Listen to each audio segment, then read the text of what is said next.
All right, everybody, welcome back to the Atlanta Real Estate Investor Podcast. We are excited to be here with you. I'm one of your hosts, Spencer Sutton, and I've got Matthew Whitaker with me. And today we want to introduce you to Jason Green. And Jason works with Roofstock out of California. And, we were just talking before we pressed record, and Jason was telling us a little bit of the things that he does for Roofstock. And we've known Jason for quite some time. So Jason, welcome to the show. Thanks for having me, guys. It's good to see you. Yeah. Jason, I'm pumped that you're on. It's always, our relationship with Roofstock goes back a long way. When you and Andy walked into our office and told us what y'all were going to do and this company that y'all were going to help build. And I say this every now and then, but there's about 3 or 4 people that have actually walked in, sold us a story, and then it actually came true. So congratulations on being on the front end of that and sharing the vision and building the story and building the business behind it. Yeah, no, I appreciate that. I mean, I wish we had time to sit back and enjoy, but we still have a lot of work to do. But it's because of great partners like you guys and others that we've got to meet that all these things and all these moving parts work together. So talk about what Roofstock is first, and then share with everybody what your role is with Roofstock. Yeah. So, at its core, we're an online marketplace for people to buy and sell, investment properties, mainly focused on single family homes. Our real goal is to kind of separate the operation from the investment, as well as break down kind of the historic geographical barriers to investing. If you look traditionally, people invested pretty close to home. And with home prices in a lot of parts of the country where people just can't afford or get access to investing locally, we wanted to kind of flip that upside down. So that's kind of our main customer facing business. We do have some ancillary kind of businesses around that, but and then as far as what I do, we also kind of broker a lot of larger stabilized portfolios of rental assets. So that's a lot of my day to day. And then the last 6 months, kind of this whole build to rent sector or portion of the sector has been gaining a lot of steam. And I kind of head up that effort as well. And then add to that, I'm our managing broker in 11 states and run all 3 of our brokerages in our property management brokerage. So you have a lot of free time. Yeah, exactly. Well, he's not on the plane as much now, so he does have a little bit more time. So, yeah. And that's the thing about Jason. I mean, he is always on a plane somewhere, or at least was pre-COVID. And any conference I would show up, Jason would be there. So you're talking about one of the most well-traveled men in the country. Yeah, I think that's pretty accurate.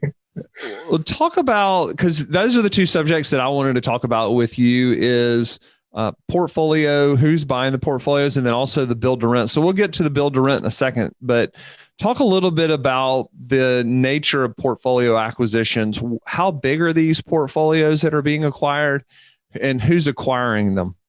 Yeah, and it's definitely a wide range. So we try to cover the whole spectrum. We have retail, mom and pop investors buying 2 or 3 homes in a portfolio, all the way up to, the largest trade we did was in 2017. It was over 8,000 homes in one portfolio.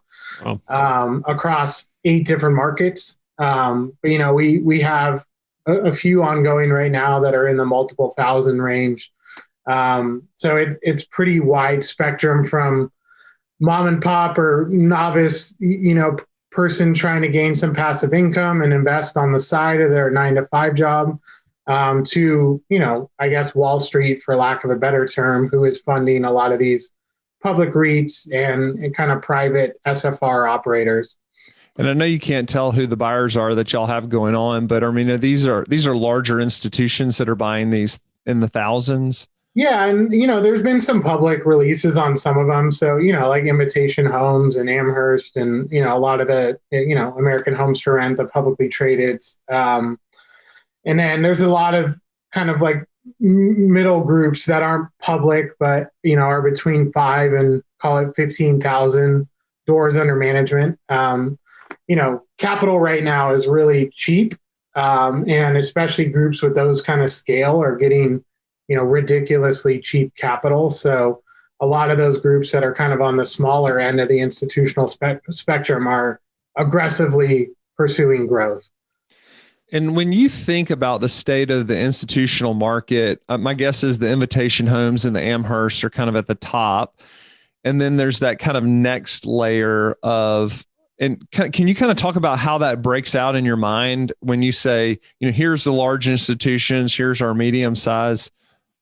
Yeah, I'd say there's like a handful now that are like 20,000 plus doors under management, like your First Keys, your Amherst, your Tricons, your American Homes for Rent, your Invitation Homes. And then kind of in that 5,000 to 15,000 range, you have your Vinebrooks, your Conrexes, not public companies, but well-scaled institutional capital, well-capitalized, aggressive growth, who may, I don't know, but may end up being publicly traded at some point. So groups that are kind of chasing, the others that are already well established and larger. And and I know you can't speak for all of them, but what do you see as these kind of mid-tier institutions exit? Are they all trying to become public? Are there some that are trying to flip to some of these bigger institutions? What are their exit strategies? Yeah, I think that's exactly correct. It could go one of two ways. They could end up becoming a public vehicle, and kind of create a new REIT with a different type of asset class, because if you talked about a group like Vinebrook, their portfolio is not looking like an Invitation Homes portfolio. They're more of a workforce housing portfolio, and they can create a REIT vehicle that is a different type of offering than what American Homes for Rent or Invitation Homes has out there already. So I think that a group like that, it could be very intriguing, but there's certainly others that are probably just building to a certain point and then will exit to one of the other operators or new capital coming into the space.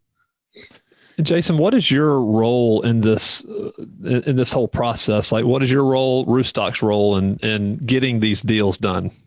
Yeah, so when you boil it down, we're acting as a broker in a lot of those transactions. Usually, we're advising on the sell side and running a full marketing process, collecting bids, helping through the purchase and sale agreement negotiations. We're really A to Z. We have a full transaction team. We handle the title, a lot of the diligence, coordinating inspections.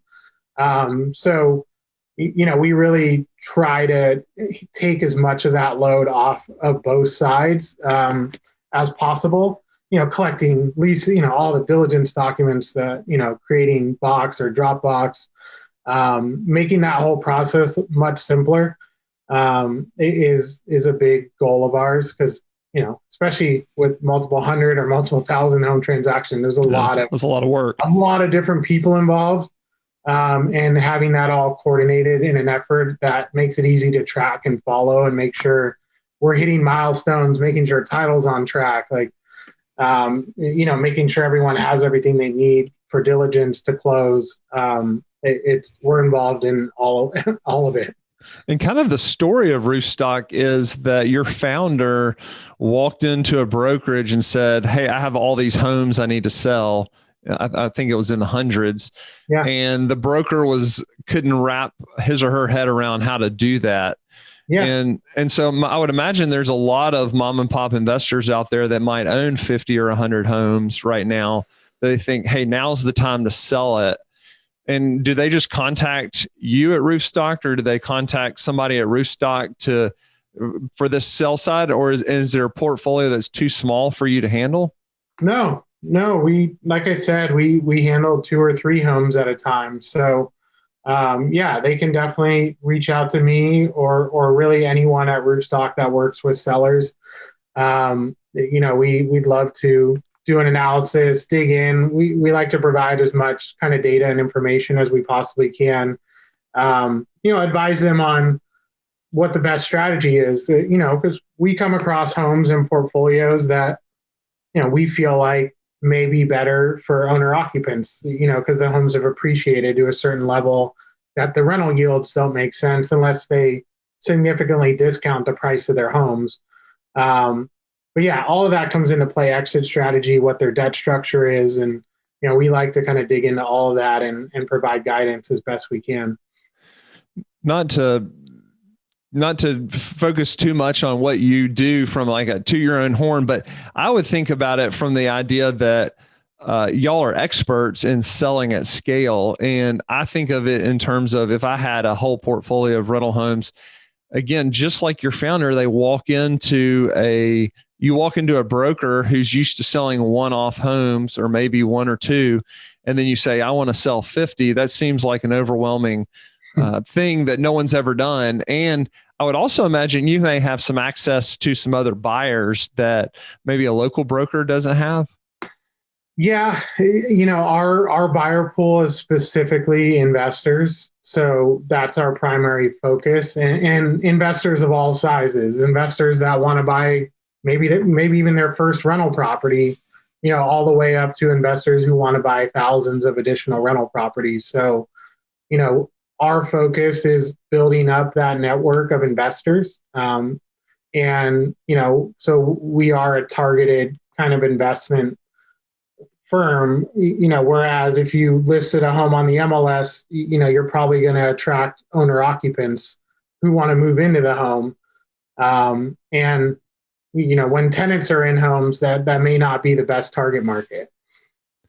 What do you see portfolios trading at? I would imagine it varies based on location, but in general, what are portfolios currently trading for?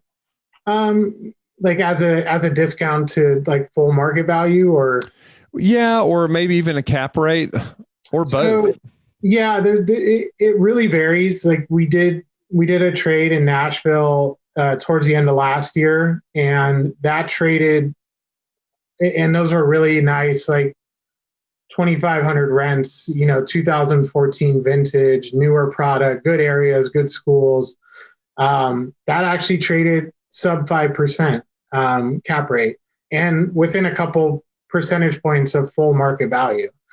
Lower rent properties, $700, $900 rent properties, we're probably seeing those trade in the 7 to 8% cap rate.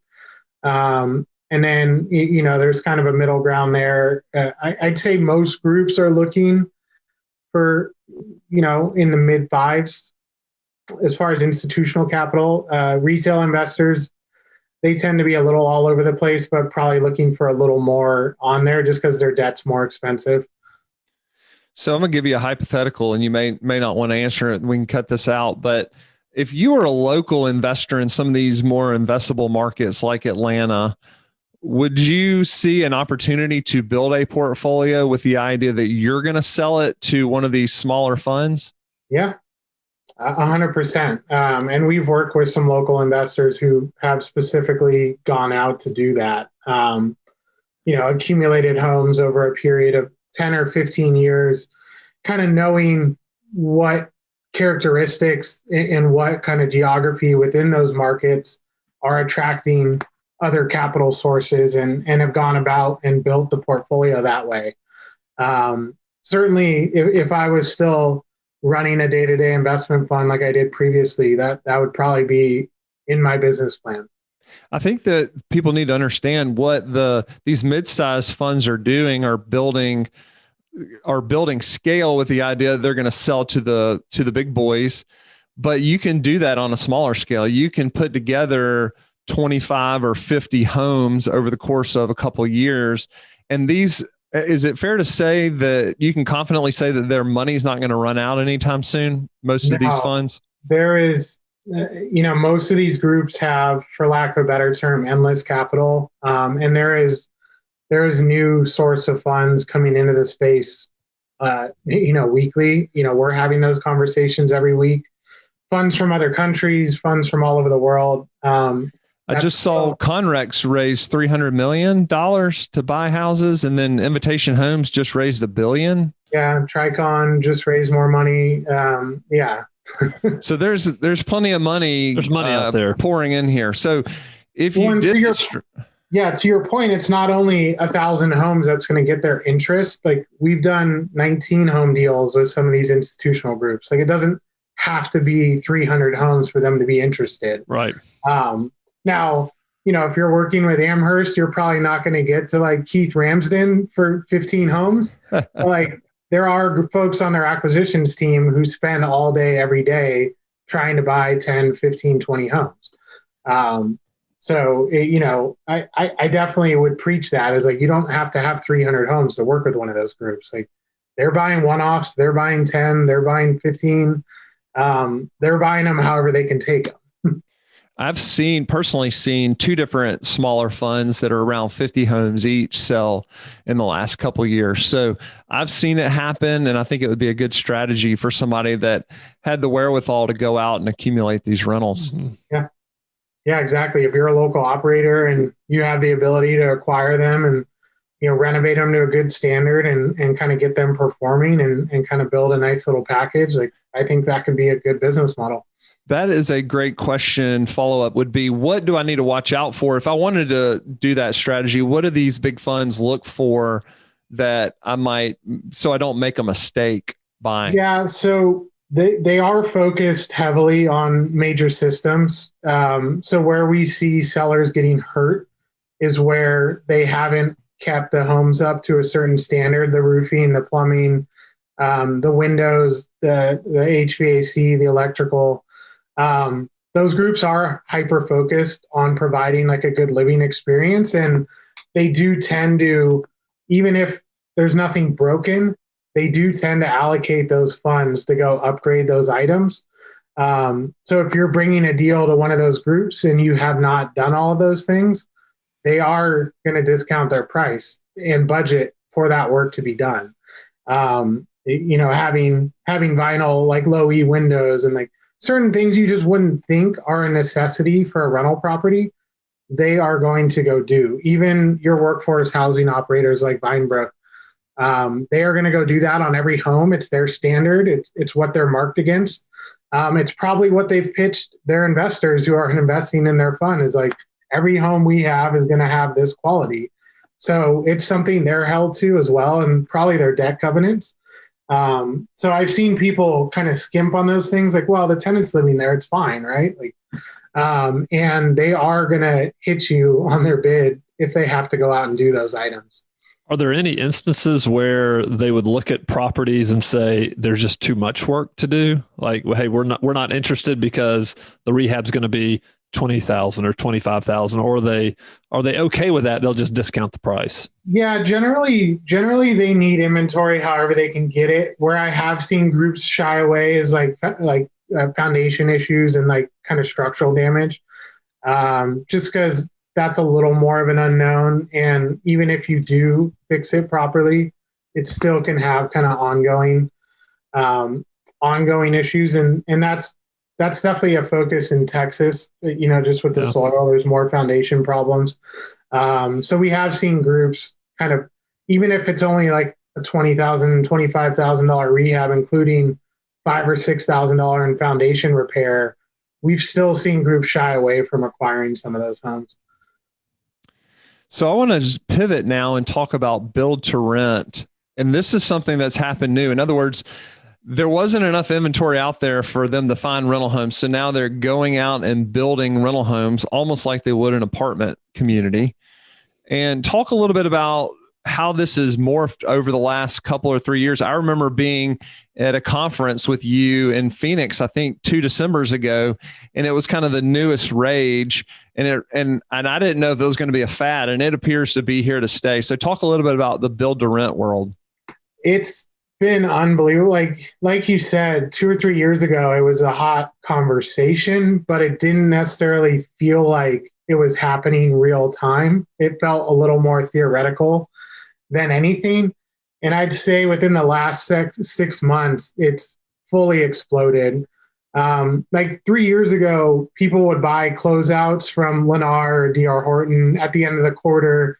The sales guy would call up, the institutional groups like, hey, can you buy 20 homes for me? Like for me, that's not built for rent because those were built as owner occupant homes that just happened to sell to an investor.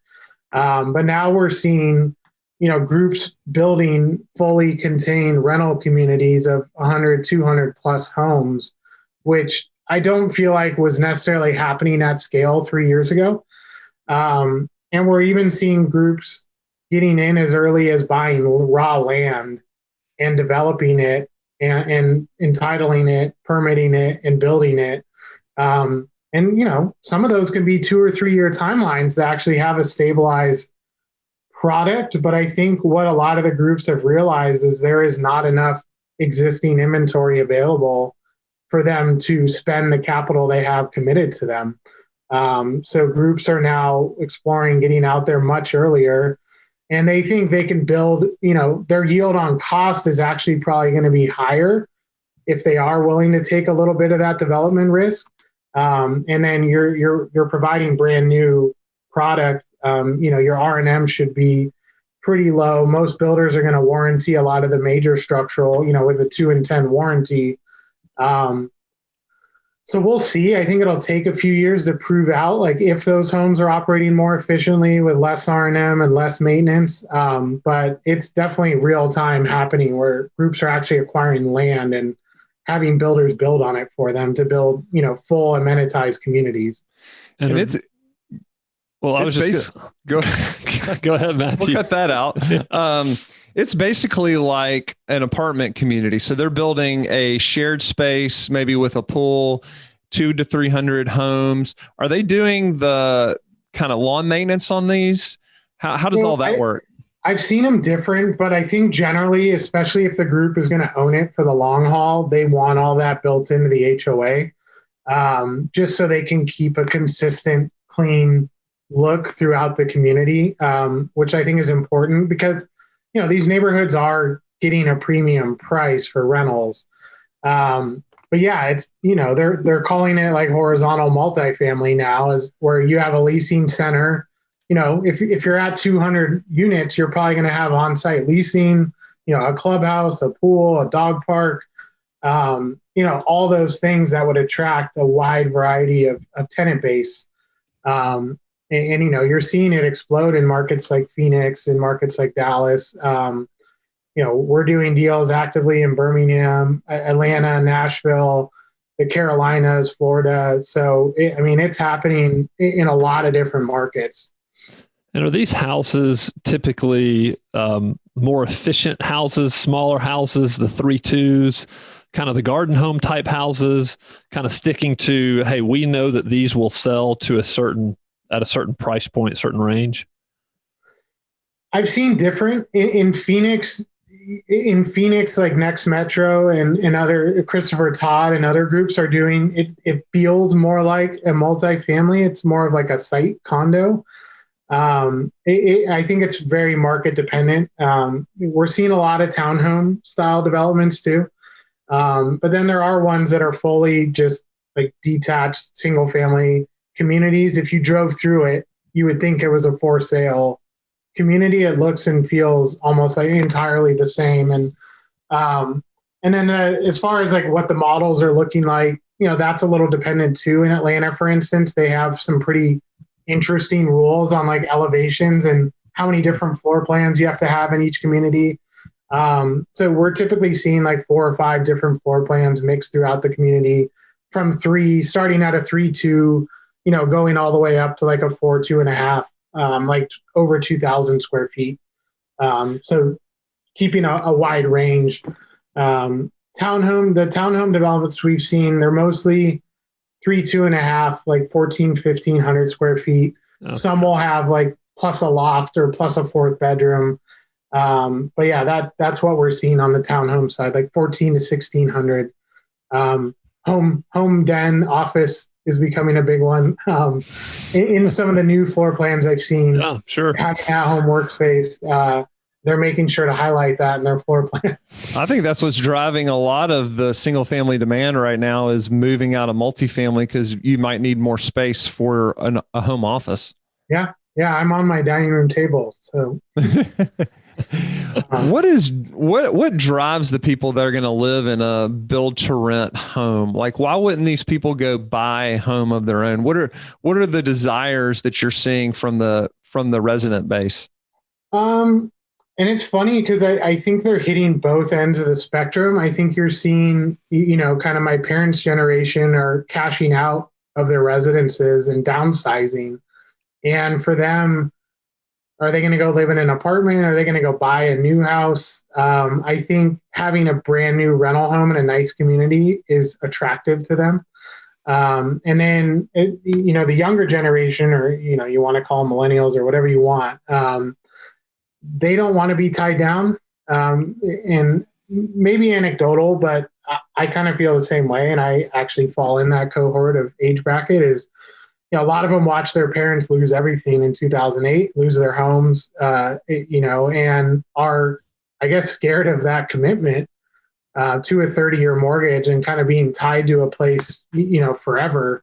And the flexibility of being able to live in a brand new community with everything they would want is attractive to them. And then, if they decide to move to another town or relocate, it's a pretty simple out. You have a year lease and you have flexibility beyond that point. And you don't have any maintenance.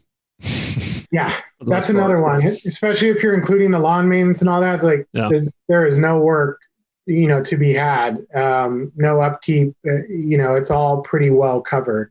Yeah, they're passionate about their weekends, the millennials, and want to go and do things on the weekends instead of stay home like probably our parents' generation and fix stuff. I'm kind of caught in the middle of generations. So I'm sometimes I'll stay home and fix stuff, and sometimes I'm ready to just go. But that the younger folks right now don't care about fixing things. They just want to go and do and have experiences. Yeah, I think the flexibility it fits well into their lifestyle choices. It's a place to live that's nicer and has more space than an apartment. And then it has the dog park and all the things they want, as far as the way they live their lifestyle. And now I want to circle back around to Roofstock and kind of the core business, because I think we'd be remiss in not talking about it for a few minutes. The whole idea is that you've created an efficient marketplace for investors. So somebody might be listening to this and want to buy their first rental house, and they can get on your platform and see rental houses from all over the country in different markets. And same goes for a seller. If you have a rental house or two that's not a portfolio and you want to sell it on the Roofstock marketplace, you can do that. So talk about the buyers and the sellers and how the marketplace works, so that people can come and take a look at it. Yeah, and what I love about it is, like, look, even if you don't end up purchasing a property on Roofstock, which obviously would be our preference, you get a good snapshot of over 30 plus states in the country and kind of what investment properties look like in those markets. Like, what are some metrics? Like, how does the underwriting look? What are the school scores? Like, there's a lot of important data that I think a lot of people didn't have access to, and kind of putting it all in one place for folks to be able to see. And then, when you talk about, hey, am I really going to buy this? Well, I need a lender, I need a property manager, I need insurance. We have all that too. So we're really trying to make it simpler, like you said, and kind of put all those pieces in one place. Make the process a lot more seamless. And like I said, we still have a lot of work to do. We've done a lot in 5 years, but a lot more to do. But I think even if you don't plan on buying, you're just like in exploratory mode, like, what better place to get a good snapshot of like what properties look like in different areas, as opposed to you searching around on Google for hours trying to figure it out, or calling brokers in all these markets and like, hey, start sending me listings. Like, hey, why not go get a glimpse of what's going on? Now, I could look at Pittsburgh, Atlanta, Charlotte, Birmingham. We just got licensed in Colorado. I know we talked about that a couple months ago. or I should say, I just got licensed in Colorado. I am too. So we have that in common. Yeah. So, Texas, you can get a really good glimpse of like all these different locations and what investment returns look like and what the inventory looks like. And then as far as sellers, what I like about it is, A, it's light touch on your tenants. Like B, there's no open houses. There's no people coming to show it. You're really outside of an inspection and an appraisal. If the buyer's using financing, we're really trying not to disturb your tenant, which I think is important, because, they have the right to enjoy that property and, they're under lease terms and, our buyers are looking to keep those tenants in place because they want the cash flow. Sure. So, especially mom and pop landlords that, build a relationship with their tenants. I think it's important for them to know that, like, we're selling to investors who aren't just going to go kick your tenant out that you've had in there for 10 years. They want the tenant, they want the cash flow. I think it's a less friction way to sell your investment property. Or if you need to get liquidity and you're like, well, my tenant has 8 months left on their lease, I have to wait. I have to wait till they move out to sell it. It's like, well, no, you don't. Don't have to. It's an asset now. And people didn't look at single family as an asset 10 years ago. It's like, well, I have to wait to vacate it because it's only an asset if someone wants to move into it. Like, well, no, it's an asset if someone's living there paying rent and it's cash flowing. So I think that conversation has really started to change. Yeah, and it's a nationwide conversation, right? Because 10 years ago, 15 years ago, when Matthew and I were wholesaling houses, it was really very local, right? Yeah. So it was very local. Now you have eyes from around the country, which is what you all do so well. And I'll just tell you from my experience, like I have friends who are selling houses through the Roofstock platform, and I've spoken with many investors over the past several years who have used Roofstock, and it really has been a very seamless transition, very easy transaction for them to do. So I've just heard nothing but good reports. Well, yeah, I appreciate that. It's a lot of work, but we have some exciting things coming up too that I think will give buyers and sellers more visibility and transparency into the process. I know there's places where we've come up short, and we're very cognizant of those things and always working to improve the platform as well.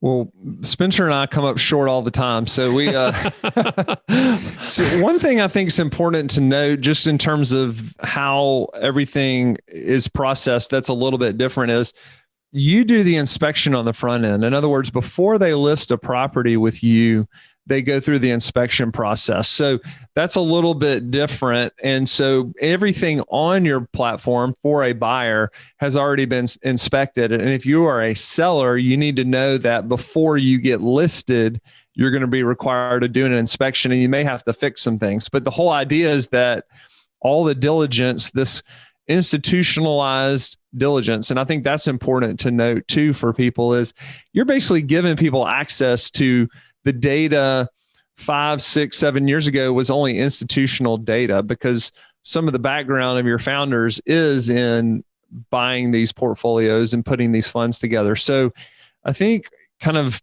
in the new age, technology age, you're getting the opportunity to have access to data that you never would have had in the past. Yeah. And so just understanding the mechanics of the sale are important, just to kind of relieve some anxiety over, what's going to happen if I list my home with Roofstock. Yeah. And that's critical to us too, is kind of democratizing the access to that institutional level data and information and making it available to everyone. And yeah, like you said, while everyone you work with at Roofstock may not come from the institutional world, like folks like myself, Chris Willard, Andy Boyum, who's no longer with us, but people that have helped build this platform are people that have been out there buying thousands of homes, going through this process, understanding how to invest in different markets. Like, we are the people that are kind of helping lead the charge and, have a lot of experience in the space. And we're, deep down, that's all we really want, is to give that information to everyone and make that investment possible for people who always thought like, well, I'll never be able to invest in real estate. It's not a full-time gig for me. It's too daunting. I don't have the information I feel that would make me comfortable. That's kind of all part of our mission. So for my last question, Jason, what I would really like to know is why would somebody invest in Atlanta? I love the economy in Atlanta. It's very diverse. A lot of major companies that are headquartered there, to name a few, like Delta and Coca-Cola and, TBS, and there's plenty of others. When you look at the last handful of years, you look at population growth and in-migration, consistently in the top 5 or 10 across the country. And while some would say it's been saturated by institutional ownership, it is the largest institutional SFR market, but they only own like 4% share of all the rental properties in the entire market. So I think that could be a bit misleading when you say it's saturated. It's like, well, that to me still says there's a lot of opportunity there. And it's a big MSA too. It spreads pretty wide and far, almost every direction. So, can you find a good property in Gwinnett County right now? Probably pretty tough to do, but are there like 25 other counties in the surrounding, around the circle where there's good opportunities to invest? Yes. So Jason, last question, why would somebody invest in Birmingham? Yeah, that's a great question. I know we try to keep this secret, Matthew, but like it's been one of my favorite markets for the last couple of years, and it's starting to get more and more attention at the institutional level as well. There were some early adopters like Amherst and First Key and Conrex. But what I've seen over the last 2 or 3 years is a city that's heavily investing in itself. It does have, while some might not say it does have a pretty diverse economy as well. It's very affordable. Even little things about Birmingham that I think you would not know unless you go there. Like it has a good food scene, restaurant scene. It's got a good brewery scene that's growing. It's attracting a lot of young, vibrant people. I think there are just so many positives that you wouldn't know reading an article, like unless you really, really go there and spend the time and seen it. Like, I remember driving around that highway project and going around all these detours for a year. And then when I got there and it was finally done, I was like, man, like, this is awesome. Like, what was that, $1 billion infrastructure project? Like, I know there's a lot of money going in downtown to revitalize it. Birmingham's investing in itself, and I think that will pay dividends in the long term for people who decide to own and operate there. That's great. And those are very valid points that we obviously have seen. And we do try to keep it a secret, but more and more people are finding out about Birmingham, which is great. Hey, all right, everybody. It's the Magic City, right? It is the Magic City. All right, everybody. Thank you for tuning in to this episode of the Atlanta Real Estate Investor Podcast. Now, Jason, if people want to get in touch with you, if they want to talk about buying portfolios, selling portfolios, what's the best way to reach you? So I'm not a big social media guy, but you can obviously find me on LinkedIn, or it's just jgreen@roofstock.com. All right. Well, thank you, Jason. This has been great. And I would just want to encourage everybody, if you listened to this podcast, you found it helpful, go ahead and leave us a 5-star review, share it with your friends. And all right, everybody. So thanks, and we will see you on the next episode.